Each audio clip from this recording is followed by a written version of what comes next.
दोस्तों नमस्कार, आदाब, सत श्री अकाल। दोस्तों मेरे पड़ोस में किसी के घर में किसी बच्चे की शादी होने वाली है। हम उसके लिए शुभकामना देंगे, उसके लिए बधाई देंगे। देश के किसी बहुत प्रमुख व्यक्ति के बेटे की शादी हो रही है, उसको भी बधाई शुभकामना देंगे, कोई दिक्कत नहीं है। शादी एक अच्छी घटना है किसी नौजुवक के जीवन में।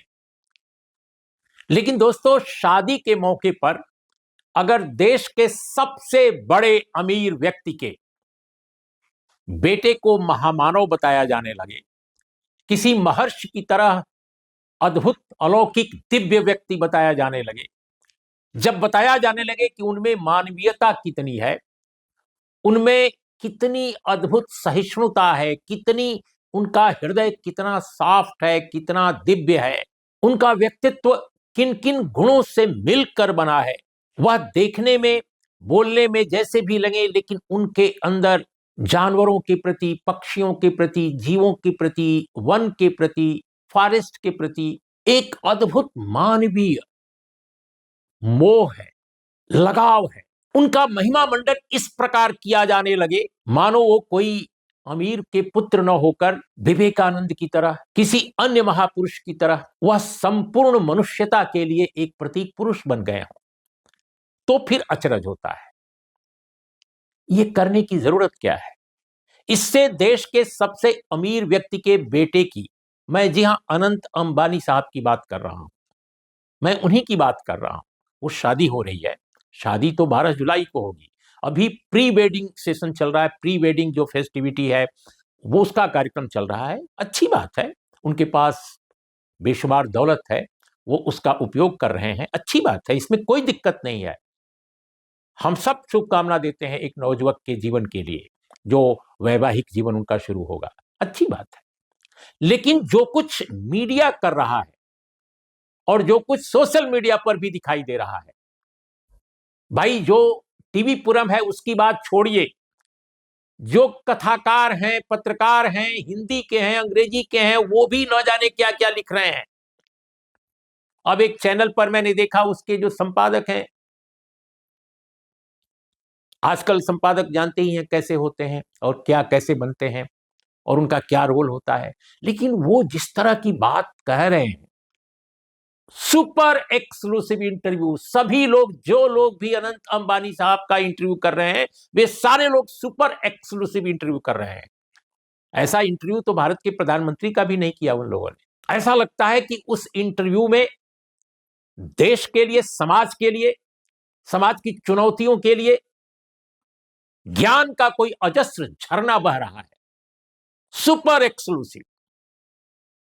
क्या मीडिया की कौन सी गाथा ये लोग लिख रहे हैं? इस दौर के मीडिया का जब इतिहास लिखा जाएगा तो मीडिया इतिहासकार इन लोगों को किस रूप में पेश करेगा? क्या स्तर बना रखा है मीडिया का? मैं फिर बार बार कह रहा हूं कि किसी भी व्यक्ति के जीवन में, किसी नवजुवक के जीवन में शादी का महत्व है, बहुत अच्छी बात है।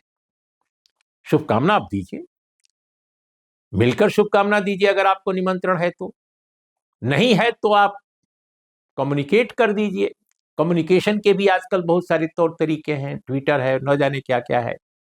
लेकिन ये जो महिमा मंडन किया जा रहा है वन तारा प्रोजेक्ट को लेकर, जिस तरह की बातें की जा रही हैं, मानो वह एक अद्भुत घटना हो गई हो।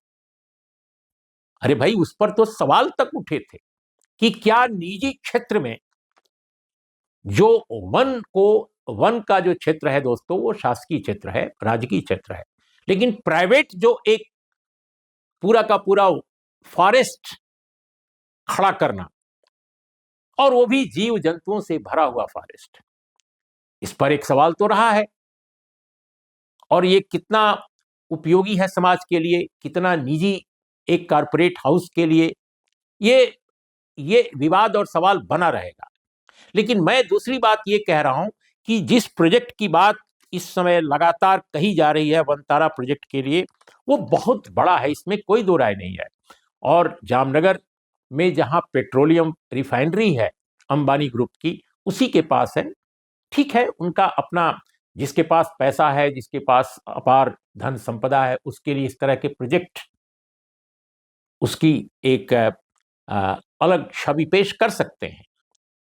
लेकिन एक सवाल भी खड़ा होता है ना, जो बहुत सारे पर्यावरणविद उठा रहे हैं, कि इतने सारे वन्य जीवों को एक इस तरह के प्रोजेक्ट में ला करके बसाना, उनको रखना, उनको एक नेचुरल लाइफ के बजाय एक अननेचुरल ढंग का क्रिएट किया हुआ एक माहौल देना, उसके क्या फायदे क्या नुकसान है, यह भी एक सवाल है।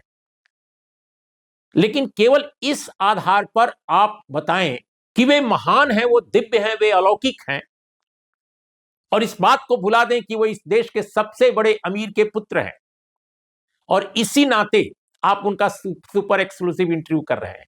इस देश के फॉरेस्ट क्षेत्र के बारे में, वन क्षेत्र के बारे में, वन जीव जंतुओं के बारे में आपने और कोई कवरेज कभी नहीं किया। आपने ये नहीं देखा कि आदिवासी अपने अपने आसपास की जिंदगी वो कैसे जीते हैं। आपने ये नहीं देखा कि किस तरह फॉरेस्ट कट रहे हैं, और कौन लोग हैं जो भारत के फॉरेस्ट क्षेत्र को काट रहे हैं, उसका डिस्ट्रक्शन कर रहे हैं, उसका विनाश कर रहे हैं, सिर्फ अपने फायदे के लिए। और घटते हुए फॉरेस्ट से कितना नुकसान हो रहा है, इस बारे में आपने कोई कवरेज नहीं किया। लेकिन आप ये कवरेज कर रहे हैं कि जामनगर के पेट्रोलियम रिफाइनरी के आसपास एक ऐसा बेल्ट बनाया गया, एक ऐसा ग्रीन बेल्ट है जिसके आसपास जो कुछ हो रहा है वो दुनिया की एक नई घटना है। ये तक बताया जा रहा है कि दुनिया का सबसे बड़ा प्रोजेक्ट है। जू को भी कह दिया जा रहा है, जो उन्होंने एक जू अपने स्तर पर बनाया है, प्राइवेट जू, कि ये दुनिया का सबसे बड़ा जू है। जो हमारी जानकारी है, दुनिया का सबसे बड़ा जू रूस में है। निजी क्षेत्र में हो सकता है ये कि सबसे बड़ा जू हो, लेकिन निजी क्षेत्र में जू होना अपने आप में अजूबा है। इसकी उपयोगिता, इसकी तार्किकता, उस पर सवाल बने रहेंगे। लेकिन समर्थ को नहीं दोष गोसाई, समर्थ को नहीं दोष गोसाई। लेकिन इन सवालों पर कोई टिप्पणी नहीं की जा रही है। बस टिप्पणी ये की जा रही है कि वो कितने दिव्य हैं, कितने अलौकिक हैं। और मैंने कहा ना कि अखबार में जो काम करने वाले लोग हैं, जो पत्रकार हैं, जो बुद्धिजीवी अपने को मान लेते हैं, जो जो कहानी कविता भी लिख रहे हैं, ऐसे लोग भी बाकायदे टिप्पणी कर रहे हैं। कि क्या कर रहे हैं? शादी की केवल शुभकामना नहीं, वो कह रहे हैं कि अनंत अंबानी, अनंत मुकेश अंबानी, आपको सैल्यूट। क्यों? क्योंकि आप दिव्य हैं, आप अलौकिक हैं, आप अद्भुत काम कर रहे हैं।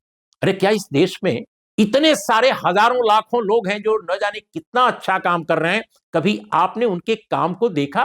कभी उनको सैल्यूट किया? क्योंकि वो साधारण लोग हैं, क्योंकि वो कोई अमीरजादे नहीं है, क्योंकि वो किसी अरबपति खरबपति के बेटे या बेटी नहीं है। लेकिन आप मुकेश अंबानी के बेटे साहब, जिनकी शादी होने वाली है 12 जुलाई को, और उनकी प्री वेडिंग सेशन अभी चल रहा है, वो फेस्टिविटी है, फेस्टिविटी का एक माहौल है, बहुत दिव्य, इसमें कोई दो राय नहीं है। उस मौके पर आप बता रहे हैं कि वो कितने महान हैं।